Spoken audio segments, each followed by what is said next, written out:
The heavy rain outside beat against the tall windows of the billionaire's estate, the sound echoing in the marble-floored foyer. Elena stood frozen, her fingers clenched tightly around a small velvet box that contained a delicate gold locket, one of the last gifts given to her by someone she had loved and respected deeply. She had come to return it, thinking it was the right thing to do. But instead of gratitude, she was met with the piercing glare of Sebastian Blackwood, the heir to the sprawling empire his late father had built. His tailored charcoal suit and commanding stance made him look like a man carved from stone, unfeeling, unyielding. "Drop the act, Elena," Sebastian's voice was cold, slicing through the silence like a blade. "You've taken enough from my family. That locket, the money, the sympathy, you played your role well. But it ends today." Her chest tightened. "Sebastian, I didn't save it," he cut in sharply, his tone dripping with disdain. "You married my father for his wealth, and when that didn't work, you stuck around long enough to drain what you could. Don't stand here pretending you have any shred of decency left." The household staff stood in the shadows, whispering, their eyes filled with judgment. Elena's cheeks burned as she felt the weight of every stare. Her voice trembled as she tried to explain that she had never taken a cent, that her affection for the late Mr. Blackwood had been genuine, but Sebastian's jaw tightened, and his eyes hardened further. He stepped forward, plucked the velvet box from her hands, and tossed it to the butler as if it were worthless. "You're done here," he said, his voice final. The massive oak doors were pulled open, and a gust of cold, damp air rushed in. Without another word, he turned his back on her. Elena stepped out into the rain, her thin coat instantly soaked through, the bitter chill seeping into her bones. Behind her, the heavy doors slammed shut, severing her last connection to the world she once knew. She walked away, each step heavier than the last, not knowing that this cruel moment was only the beginning of a story neither of them could yet imagine. Friends, if this story touches your heart, please like this video, share it with someone who believes in second chances, and subscribe to Kindness Speaks for more heartfelt tales. The city was alive with noise, yet Elena felt invisible as she walked along the dimly lit street. A cold wind whipped through the narrow lanes, tugging at her worn scarf. Her once elegant clothes were now creased and faded, a reflection of the months she'd spent trying to survive after being cast out of the Blackwood estate. She had taken whatever work she could find, cleaning, waiting tables, even scrubbing floors late into the night. But no matter how hard she worked, the whispers followed her: gold digger, liar, opportunist. Tonight, she was on her way home from a long shift at a tiny cafe, her shoes squelching in the puddles left by the evening rain. She rounded a corner and froze. There, under the weak glow of a flickering street lamp, stood a man with his back to her, tall and unmistakable. Sebastian. His broad shoulders were tense, his phone pressed to his ear as his voice, low and strained, carried into the empty street. "No, I'll handle it," he said sharply, running a hand through his perfectly styled hair. His tone wasn't the usual icy control she remembered. There was frustration, even desperation. Elena's heart thudded. She considered turning around, but the movement caught his attention.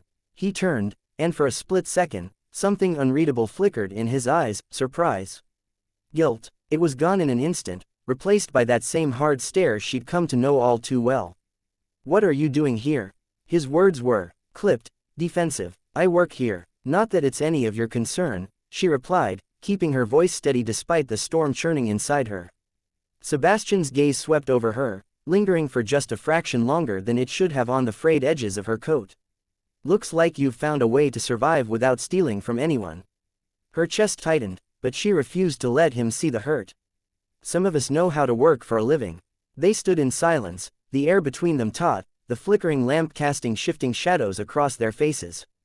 It was a moment neither wanted, yet neither could walk away from, two people bound by a past steeped in mistrust, unknowingly standing on the edge of a future neither could predict. 3 days after that tense street encounter, Elena sat in the back of the cafe during her short break, sipping lukewarm tea from a chipped mug. The morning rush had left her exhausted, but the quiet hum of the coffee machine offered a rare moment of peace. That peace shattered when the door swung open and Sebastian Blackwood himself stepped inside, his tailored charcoal suit an uninvited contrast to the humble setting. Every head turned, he was a man who never blended in.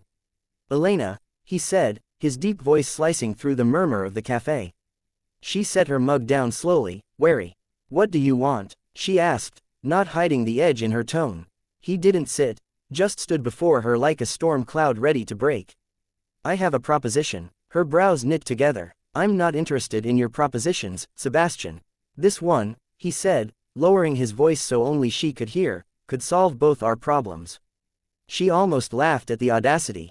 The last time you offered me anything, it ended with me sleeping on a friend's couch and your family calling me a thief. His jaw tightened, but his gaze didn't waver.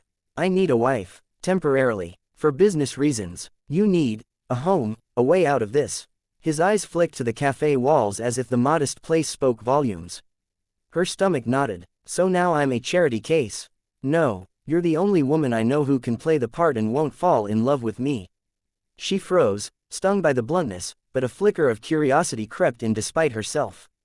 And in return, you'll have stability, a roof over your head, money in your account. When the contract ends, we part ways. Elena studied him for a long moment, searching for the trap. Every instinct told her to say no, yet there was something in his eyes, not warmth, but a strain she couldn't place, that made her hesitate. Think about it, he said, sliding a simple business card across the table before walking out. The door closed behind him, but the tension he left lingered like smoke, curling into the corners of her mind.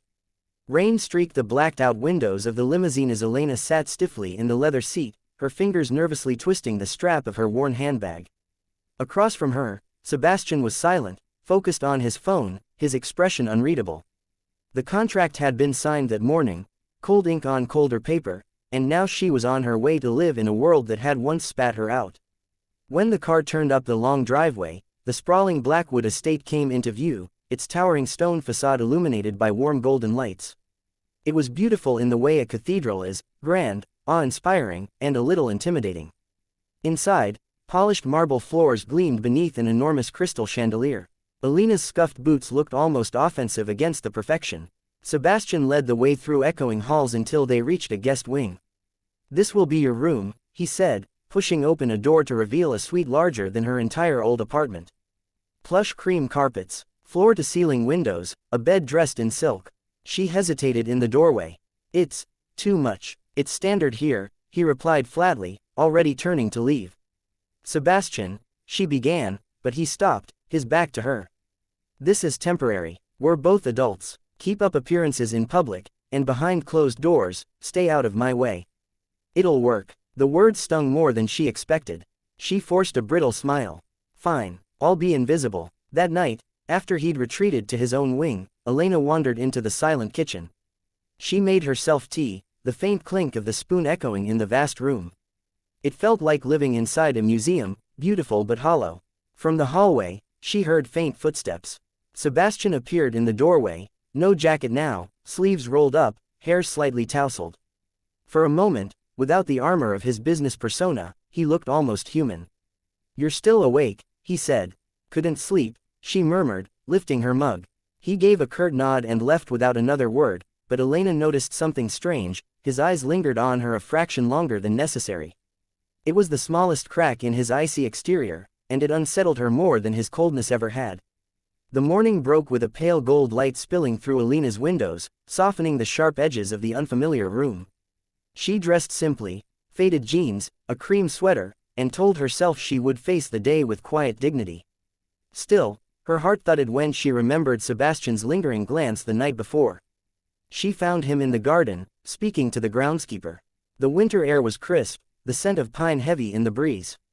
He wore a charcoal coat over a black turtleneck, his hands tucked into his pockets as he listened, expression serious. For a moment, she simply watched, struck by how effortlessly he belonged in this world.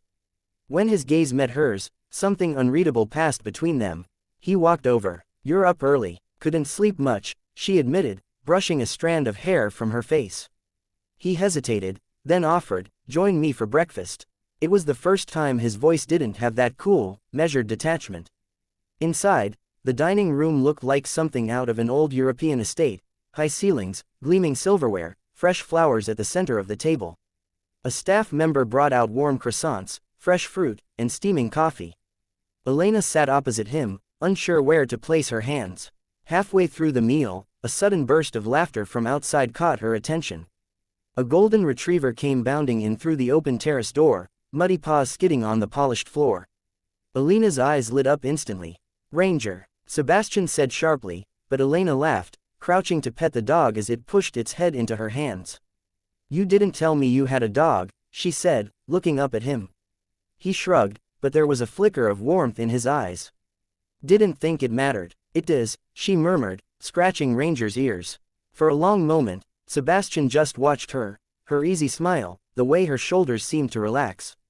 The air between them shifted subtly, the tension no longer sharp but charged with something else entirely.